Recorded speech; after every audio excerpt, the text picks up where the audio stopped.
Alright, here's your last one, jumpers from Sunday.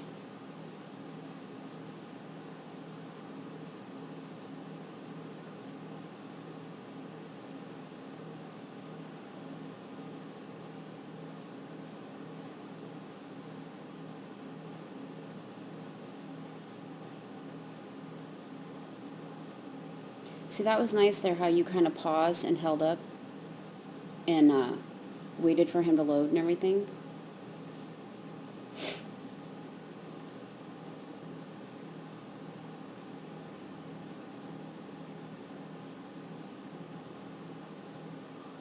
Oh yeah, I remember this now. There's a serpentine there. Triple. It was nice. Oh yeah, and this ending. It's like, yeah, that ended up most people doing rear crosses.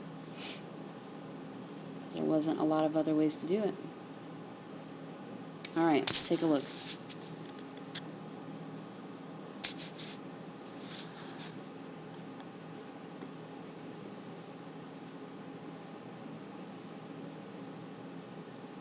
This is nice. You got your outside arm up, I can tell your shoulders in. You had a little decel, so you cued it. Nice turn there. It's good. You got your outside arm up there to help him out.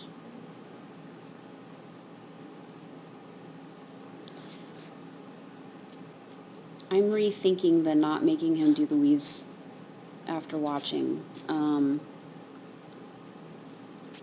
I'm thinking that, okay, before each run for the next trial, I want you to honestly assess his mood.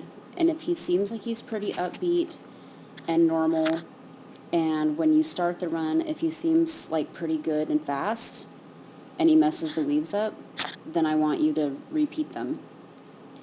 If you start the run and he's kind of poopy and he's slow and he's, you know, how he is sometimes, then I wouldn't repeat them. So let's try that a little bit. Because he actually looks pretty good at this trial. He looks pretty up and happy and everything. So, so maybe we'll play it by ear, you know, with each run and see how he's doing. Okay, so here you do a rear cross. Doesn't look like he knew there was a turn. It's really hard to see in the sea of jumps. But you're right up on top of the jump, and you slow down and you're waiting, but see, he's in the air and you're still forward and you can't move this way because he hasn't gone in front of you yet. So he takes that jump, I can tell he's perpendicular. He's going like this, and if he knew there was a turn, he would be kind of going like this, right? So you needed to kind of hold up in here. Okay, see how far ahead you are? You don't want to be ahead. You don't want to have to get up there and stop and all of that. So you need to pace yourself. I'm going to do a rear cross. Pace yourself in here so you can send him over that jump. And then he'll read the motion as you go behind him to get the turn. Okay? Get this. Pull him over that one. Do a really nice rear cross there. That was nice. Get a front in here. It's a little bit late. Okay? Because you got your outside arm up now, but he's just taking off. So he needed to know that before he took off. The stride before. Because it's that stride before he takes off where he can adjust himself and take the jump differently, right? Okay, but you do a good job of keeping your eye on him there. So now here you didn't cue a turn. So, okay, there's two things here. So you didn't cue a turn, but then on top of that, he's jumping the double. Okay, and when dogs see those spread jumps, they automatically go into like extension mode, okay, because it's a spread and they need to get over it.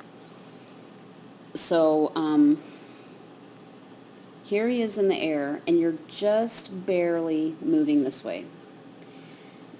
But unless your motion is going to be like 90 degrees to his path or going that way, there's still a component of you moving forward. Okay, does that make sense? So even though you are sort of moving this way, you're still moving in like this general direction. So you need more. You need an arm. And then thinking about the the double and how he's going to automatically jump at an extension because they have to. So let's see. So right here is the stride before he takes off, and look at you. You're not cueing a turn of any sort. So he has no choice but to go forward. And then because you're still kind of traveling this way, I think he just goes forward and takes that next jump. So we need to cue the turn. Cue the turn. And see, now he's like all mopey pants. But you get him back and you do a really nice rear cross in the flat here. Really nice.